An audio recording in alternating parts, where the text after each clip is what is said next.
Love rom-coms, but can't ignore those cringy, dated moments that make you sick? Rom-Com Bomb goes under the covers with rom-com hits like Notting Hill, Hitch, and Twilight to catch those dated tropes and hidden messages about love and sex. Join sex ed educator Danielle Bezalel for a fresh, funny take on a genre we'd love to hate and hate to love. Find Rom-Com Bomb, that's ROMCOMVOM, wherever you get your podcasts. Welcome to rePROs Fight Back, a podcast on all things related to sexual and reproductive health rights and justice. Hey rePROs, this is Monday Jenny coming to you with a quick update to this week's episode. We recorded the interview last week, so there have been some changes since it was recorded. This week we're focusing on the federal freeze on foreign assistance. Specifically, we focus on USAID and what the freeze has meant to USAID and program recipients and why this is so horrible and what it means going forward. We do talk about that there were some court cases moving on, and we were waiting to hear rulings. So late Thursday night, a federal judge ruled that the administration must restore the funding that has been halted. So that is amazing news. But as of recording on Monday at 3, I don't know if that is happening yet. If the money has started to move and get to people, we know that the government has until tomorrow, February 18th, to show that it is complying with the order. So, I debated whether we should just pull this episode with this court order, but I highly doubt this is the last we're going to hear of attacks on USAID, whether that means they're trying to, subsume the whole agency under the State Department and gut a lot of the programs, if it means that only specific things are going to be defunded. I just think it's really important that we have this conversation to talk about what is happening at USAID right now, because it is part of this bigger attack on the federal government. And so it was important to air this episode anyway. And like I said, we don't know that the government is actually complying with the order yet. So, we should find out today when you all are listening on the 18th. But just know, we talk about it while the freeze was still in place before the judge's ruling. But as of right now, we don't know that anything has necessarily changed. But I did want to just flag up top that a judge has ruled the administration must restore that funding. Okay, with that, let's go into my intro. Hi, rePROs. How's everybody doing? I'm your host, Jenny Wetter, and my pronouns are she, her, and apparently Cinder wanted to say hi to y'all as well. I hope everybody is hanging in there okay. We're going to do something a little different this week than my usual introduction. I have a wonderful conversation with Elissa Miolene with Devex, talking all about USAID and what's happening there and the importance of foreign assistance. And it's a really wonderful conversation. It's really important that we talk about development assistance and why it is so important. It is one of the 3 key pillars or 3 legs on our foreign policy national security stool, along with diplomacy and defense. So losing development assistance makes the rest unstable. This is why it is so important that we are having this conversation about USAID and the broader things USAID does. But since Elissa and I did not focus on the sexual and reproductive health part, and this is a sexual reproductive health rights and justice part, I thought I would do my intro to focus more exclusively on some of the sexual and reproductive health and rights impacts that we are going to see due to this 90-day review period where we now have this stop work order. So it's first a thank you to Guttmacher Institute, who did the math to figure out what this is going to mean for people. We know on average that 130,390 women get contraceptive care each day under U.S.-funded programs. So then we can do the math to see what it would mean if that service did not resume during this 90-day review period. So over those 90 days, that means we would see 11.7 million women and girls being denied access to contraceptive care. That would mean 4.2 million will experience unintended pregnancies, and 8,340 will die from complications during pregnancy and childbirth.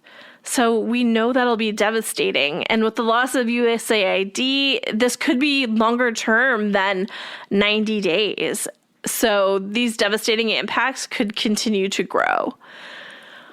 The other thing that we've talked about on the podcast quite a bit, and rePROs has some briefs on, is sexual and reproductive health in humanitarian settings.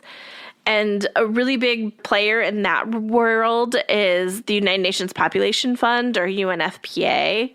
So I reached out to UNFPA to get to see if they had an idea of what this stop work order and this suspension of U.S.-funded programs in humanitarian spaces with UNFPA would mean. And thankfully, UNFPA got back to me with this list. It's long, y'all. It is going to be really devastating, but I think it's really important that we look directly at it and hear what this is going to mean to understand the scale and the scope of the loss of these programs. So I'm going to go ahead and read this whole list that UNFPA sent me. And it breaks my heart to read all of the people who are going to be impacted by this and what this is going to mean for them. So again, huge thank you to Rachel at UNFPA for putting this together for me. I really appreciate it, and I appreciate you and all of your hard work and everybody at UNFPA. So thank you. Okay. Deep breath, y'all. It's bleak. In Afghanistan, over 9 million beneficiaries will not receive maternal health and wider services. And over 1,700 female national health workers will no longer be employed.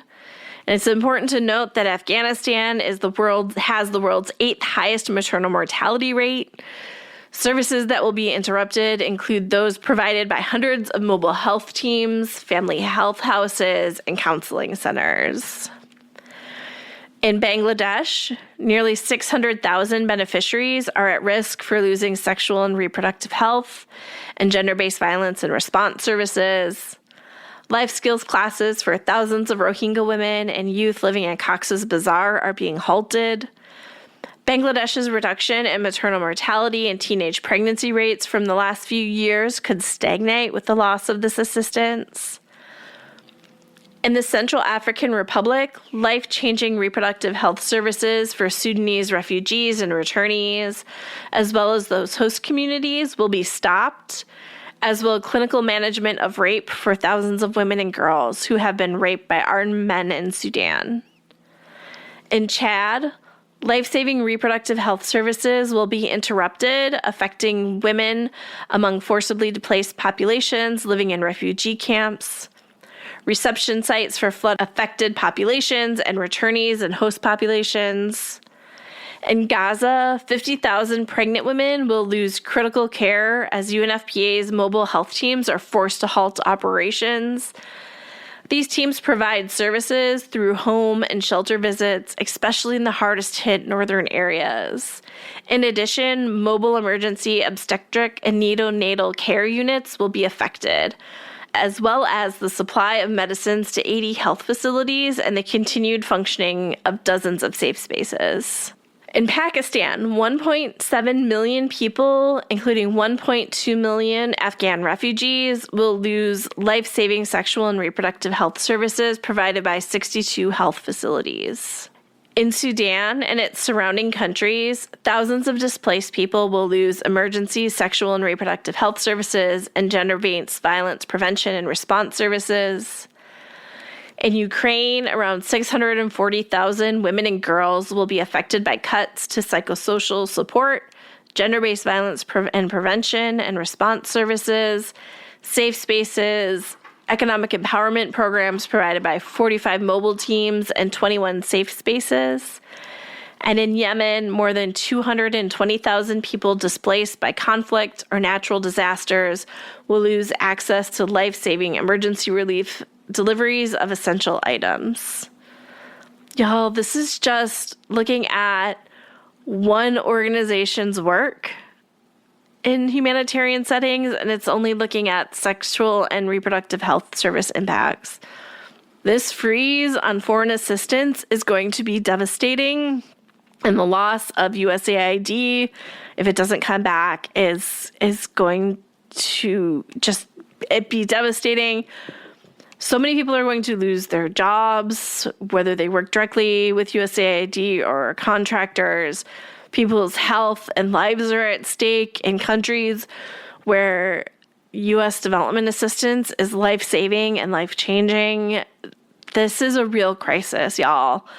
And we don't get into it in my interview with Elissa, but I'm just going to kind of put it up front as a take action item to call your Congress people, call all of them, tell them you support U.S. foreign assistance, that you support USAID, that you support UNFPA, and you want to make sure that their life-changing and life-saving work continues.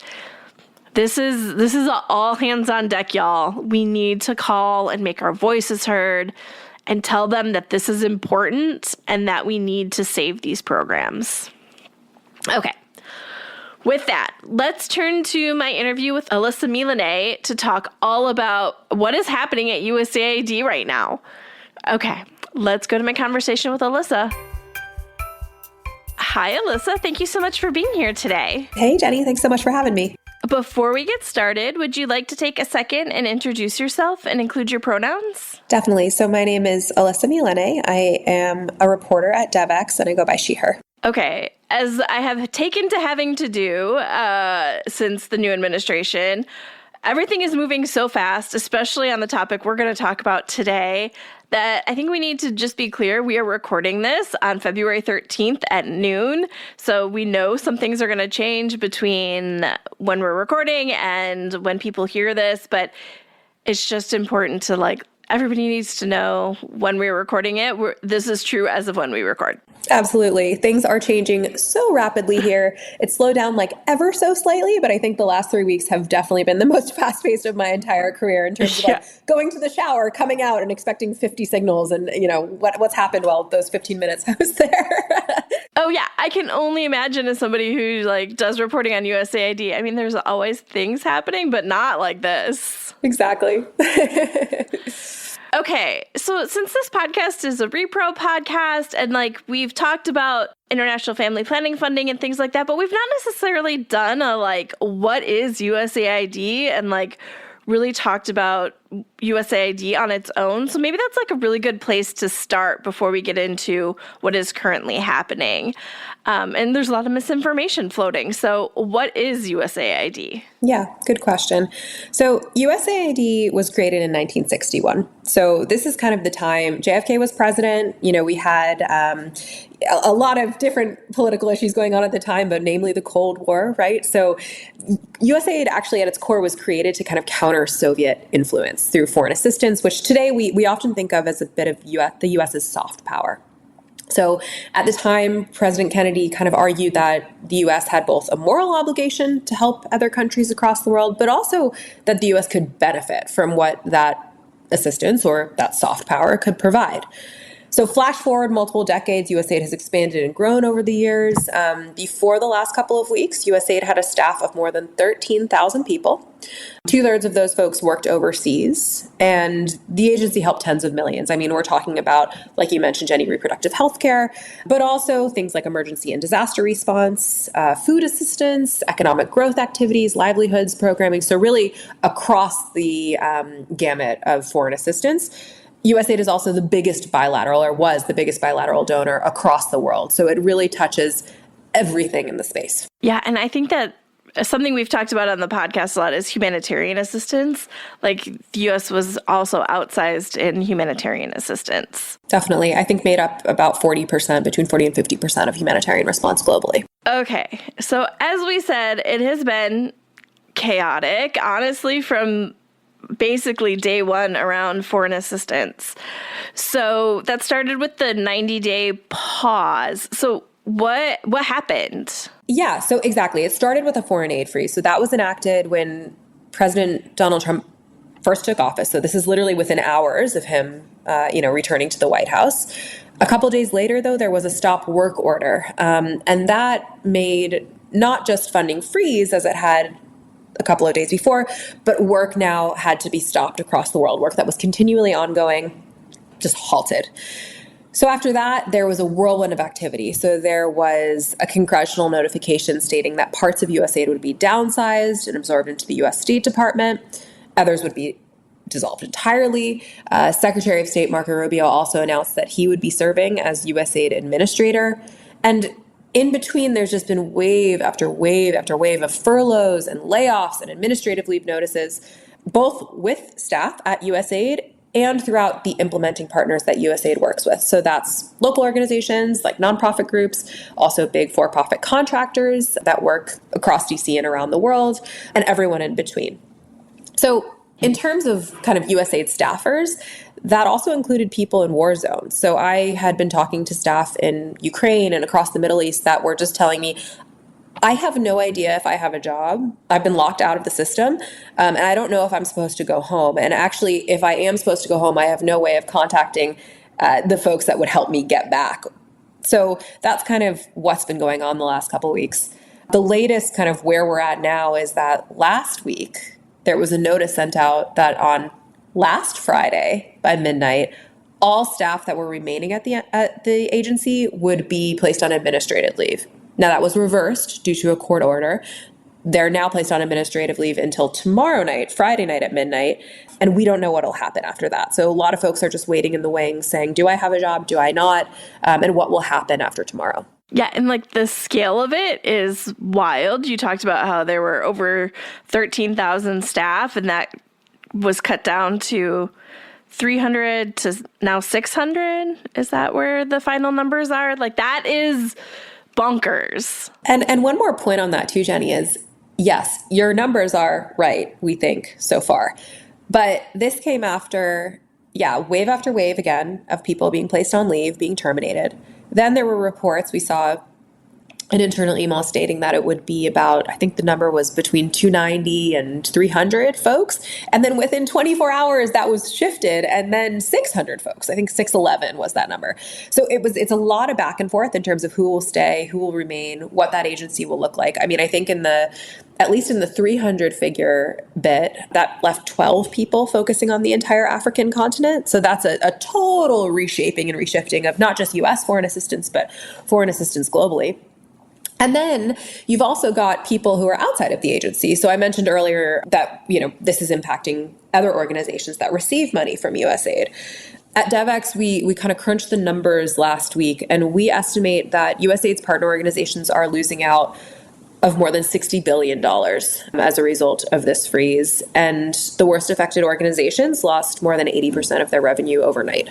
So again, you and I think, are both based in DC, and we're seeing this across the city where there's thousands and thousands of people. I think other estimates that I've seen are anywhere from 15,000 to 50,000 American jobs lost. Yeah, it's been kind of devastating to watch it ripple through our community and hearing all of these orgs of people who are doing amazing work getting furloughed. It's just like, that's just like personal friend impacts, like not even counting the life-saving, life-changing work they were doing and the people who are suffering because of the loss of the programs. Yeah, and we can definitely get into that, and we should get into that too. But you think about these ripple effects of these job losses, and I can just tell you, I guess, a couple of the stories that I've heard. So I've heard about 1 million insecticide-treated bed nets caught in a warehouse in Ethiopia that just can't be distributed.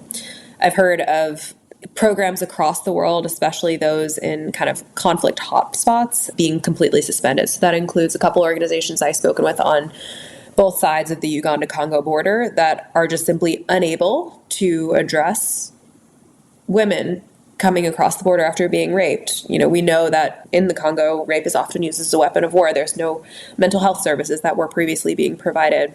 Children that are coming across the border alone, separated from their family in kind of their flee across and leaving their communities. No more support there either. We also reported last week about $500 million of American-grown food. So that's coming from American farmers, meant to feed more than 36 million people, is again now stuck in ports and warehouses. And that's rotting because it can't go to the people who it's meant to feed. So the impacts, I think, are pretty extraordinary. There's also another piece of this that I think is interesting in terms of the humanitarian waivers that have supposedly gone out. Every organization that I've talked to, even if they've gotten these waivers, says that they largely still can't do the work because even if waivers are provided, that funding is not coming through. So that funding is still largely frozen. So let's say an organization gets granted. Oh, actually, I'm so sorry, Jenny. I should probably explain what the waivers are. Yeah, let's go back to that. Before we get into the impacts we're seeing of groups not being able to implement the waivers, let's talk about like the waivers and honestly, even what Rubio said about them, because I also found that pretty wild. Yeah. So Secretary of State Marco Rubio came out with a waiver process. He said, kind of organizations can apply for this waiver. If they are delivering life-saving humanitarian assistance, they can apply for this waiver and be exempt from the funding freeze. Now, immediately after that announcement, kind of organizations breathed a sigh of relief. They said, okay, this will be our way to continue to help people that need it. This will be our way to continue doing our work. Flash forward however many weeks, it feels like 5 years since that announcement was made out, but I guess it was a week or two. And organizations, most, have not gotten those waivers, even if they've applied for them. The ones that have gotten the waivers do not have the money to back them up, so that tap is still dry. So you have organizations, for example, that are doing HIV programming across the African continent. And yes, they've been allowed to continue their work, but there's no money. So they truly cannot because they've already floated their staffing for, however the last couple of weeks are. I think there's also this difficulty of just folks not being able to get information. So as I mentioned earlier, USAID staff have largely been gutted from the agency, right? So there's really no one left to answer those questions and queries from partners. And we're already hearing about programs being terminated across the space. So you've got all of this happening at the same time.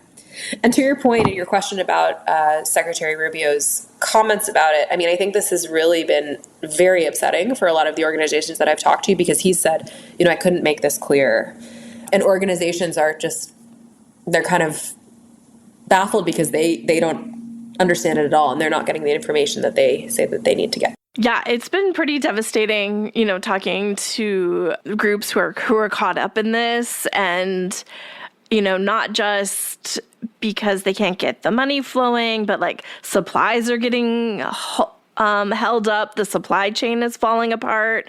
And like that's always been one of those things that has been challenging. And, one little kink in the supply chain can really mess things up for a long time and ensure that it's not getting to the down service people who really need it. Yeah, definitely. And I think that's part of the difficulty here is the ecosystem of aid is complicated, right? I mean, it's one partner organization partnering with another partner organization, partnering with another one, so that all of these, for example, like medications or food or whatever it is, any sort of life-saving assistance can trickle downstream. And if one organization is stuck, doesn't have the money, doesn't have the waiver, et cetera, that kind of just breaks the entire process in half. I think the other story that I read that was, I think maybe a New York Times story I found also just like especially devastating was the people who were in the midst of medical trials who had like devices left in or just can't get the follow-up care they need. Like that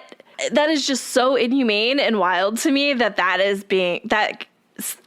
whole process, all of USAID programs falling apart, but just every story you hear, I feel like has like new and more tragic details. Yeah, there's a lot. The impact is extreme. And, I was at a hearing yesterday on the Hill and one of the senators was just kind of asking folks in the room. They had assembled a number of aid experts and national security experts. And it was Senator Chris Coons, and he just said, is this recoverable? Can we undo the damage that's been done? And the answer from every expert in the room was, we can, but that window is rapidly closing. So, time is really running out in order to kind of undo a lot of the damage that we've seen so far. I think something that we've continued to hear and something that we're seeing with the number of furloughs, layoffs, and organizations shuttering is that organizations, by and large, simply cannot last for the 90-day review process. Most of them interestingly, a lot of organizations will actually do work first and then be reimbursed by the US government. So we're hearing about organizations that are actually owed money from November, December, and January for work that they've already done, and then they haven't been paid for that. So they're kind of like already in a void or feeling a financial gap, which is not allowing them to continue moving forward. And that's why you're seeing furloughs and staff reductions at such extreme scale. Yeah, it's really hard to think of how... It's one of those things, but I feel like we talk about with like the global gag rule a lot of people seem to think the policy is in place and things stop and then it goes away and everything like magically comes back. But that has never been the case, right? So that is going to be the same with all of this. People on the ground are going to look for new funding. Places are going to close. People that were receiving services no longer have trusted providers. So, they're not going to necessarily go back to them.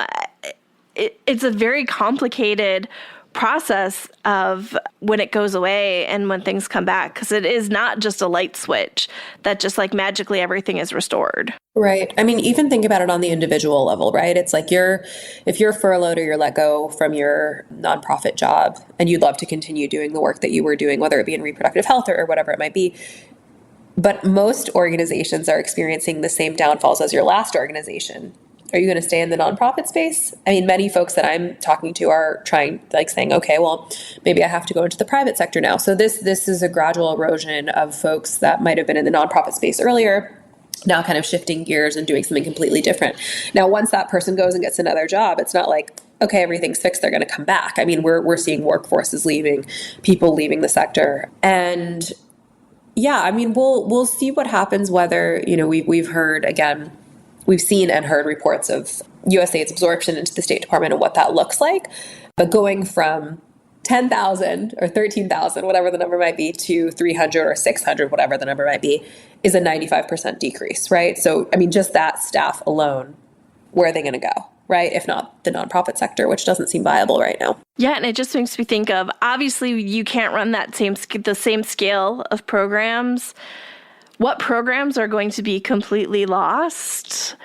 I work in the gender and international family planning, sexual reproductive health space. Like, are they just not going to do those programs anymore?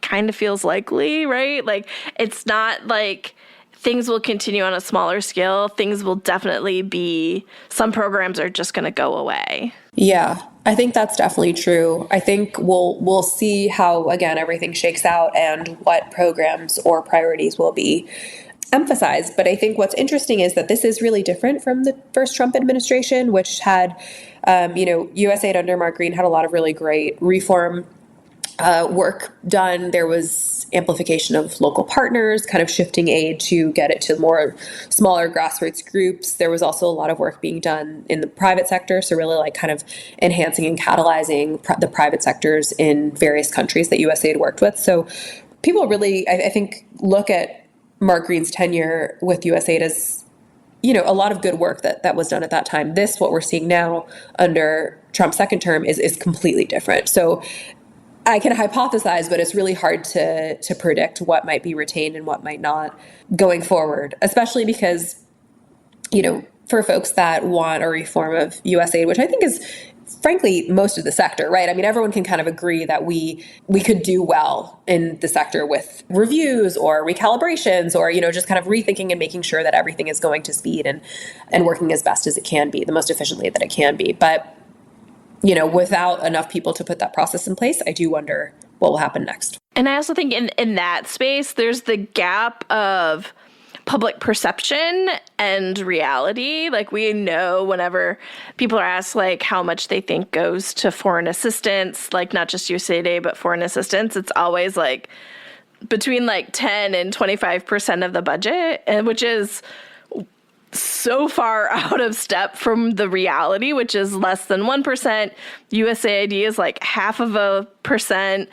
So it's the arguments of doing this to like save money and like, cut government waste, like, is so out of step from where things actually are. Not to say there aren't things that can't be done, but like, big picture. Yeah, but I do think you've hit on a really important point, Jenny, which is public perception of foreign assistance versus reality of how much is spent. So I was looking at a couple of polls that were taken over the last few years recently, and I think it was something like 70% of people thought the U.S. government spent too much on government assistance. But like you said, most people thought that we spent around a quarter of our budget on foreign assistance, which is fair enough when you think about like, okay, the U.S. does do so much across the world, right? Like we talked at the top of the call about just how big of a donor the U.S. government is. But in reality, we actually give, comparatively a lot less than especially our Nordic counterparts, for example, kind of lead the charge in terms of the percent. But still, I mean, they're kind of like just over 1%. So it's not like others are spending like crazy, but it's just more so than the U.S. So yeah, I mean, I find that really interesting. I think there's, foreign aid skepticism is real. It's been around. And though I think the bipartisan elements of foreign aid, the national security elements, the soft power elements, like we talked about, have held true for a long time. I mean, PEPFAR was a Bush program, is a Bush program. So I think, there's a lot of kind of like swirling information going around, and that affects public perception of USAID in general. Yeah, and even like thinking through like global health, right? Fighting global diseases where they are so they don't come here. Like, I think there are so many things that are broader American benefits that happen through global assistance or foreign assistance. But I think also falling into that information gap goes back to a conversation we had before we started the call, which is they're going after something that is broadly not super popular because so it's easy to go after USAID, but is this just like a gateway? Yeah, USAID, for better or for worse, is like you said, kind of an easy target. But we're seeing kind of across DC, different federal agencies now kind of being in the spotlight. I think the Department of Ed, there's been a lot of other ones too. And I think, what I've been hearing from a lot of folks is that they feel like USAID was the testing ground for vast reductions in government workforce. And though it was the first, it doesn't seem to be the last to be affected in this way. Yeah. This is all just thinking how it's going to ripple through DC. So many people in DC work for or with the government, and so much good is done by so many of these programs that may just go away, which I find personally pretty devastating. Yeah, I mean, I went to I think when the stop work orders were first announced, a couple days later, there was like a gathering that was just like floated across the internet of just like people coming together to talk about everything and digest it together. And so I went just to talk to folks and see how people were holding up.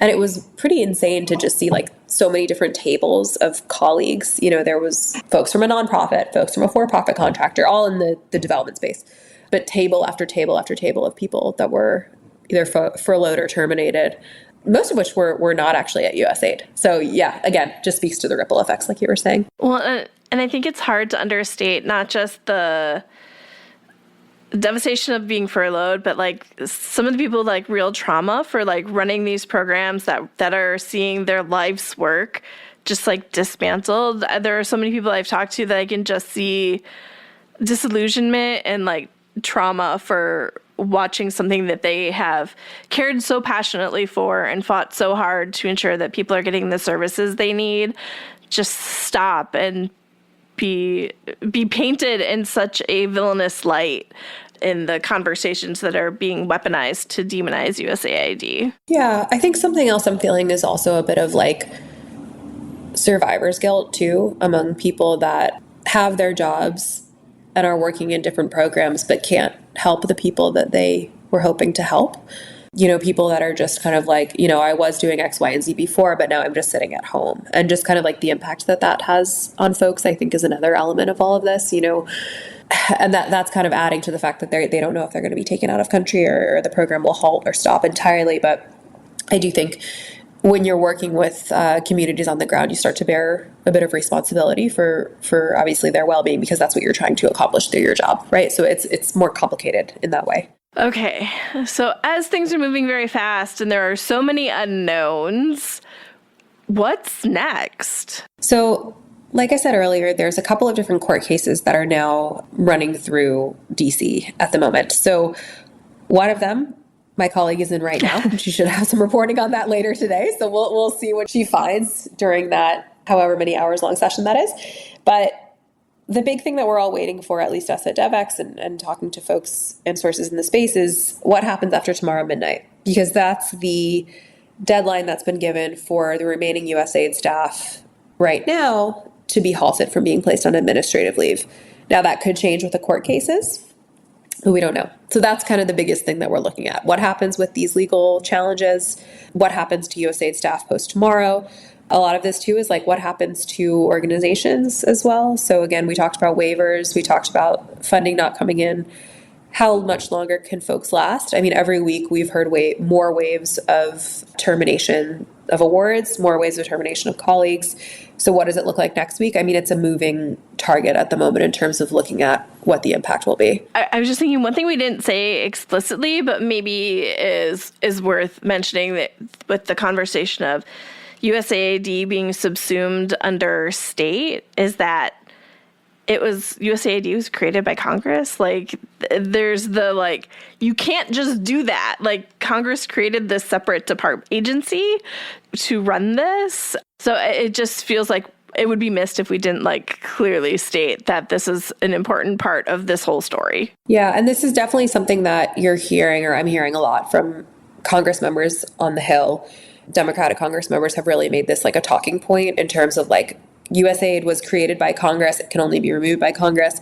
Now, there's so much that's happened over the last 3 weeks that seems to be out of the regular that I don't know how it will change and what things will happen going forward and what that'll look like. I mean, I think the thing, though, is that the Democratic Congress members that are saying this are in the minority at the moment. So when this does come to Congress more formally will be in March, right? When there's the federal budget will be renegotiated. Right now there's, just kind of a hold until March 14th for the federal budget. And that I think will be when we really start to see Congress members come to the table and kind of bat out what the foreign assistance budget will really look like. Now, whether USAID is part of state or not, there's still a foreign assistance budget. And what that will look like will be something that Congress members will have to talk about. And I don't want to, there's a lot of Republican Congress members that have been really supportive of foreign assistance in the past. It just depends on kind of, I think, the priorities that come to the table this month, next month, in the lead up to that resolution being closed. Again, just so much happening all at once to keep your eye on. Elissa, thank you so much for all of your great reporting. I will definitely be keeping close to it to make sure that I know what all is happening. But thank you for the time and talking to us today. Thank you so much. And thanks for having me on. Okay, I hope you enjoyed that conversation. It's hard to say enjoy in this context. It's pretty devastating what is happening. But it was a really great conversation, and I'm really grateful to Elissa for taking the time in this chaos of continued reporting on all these things that are happening so rapidly to talk with us about what is happening. So thank you, Elissa. And with that, I will see everybody next week. If you have any questions, comments, or topics you would like us to cover, always feel free to shoot me an email. You can reach me at Jennie, Jennie, at reprosfightback.com, or you can find us on social media. We're at repros fight back on Facebook and Twitter, or repros FB on Instagram. If you love our podcast and want to make sure more people find it, take the time to rate and review us on your favorite podcast platform. Or if you want to make sure to support the podcast, you can also donate on our website at reprosfightback.com. Thanks all.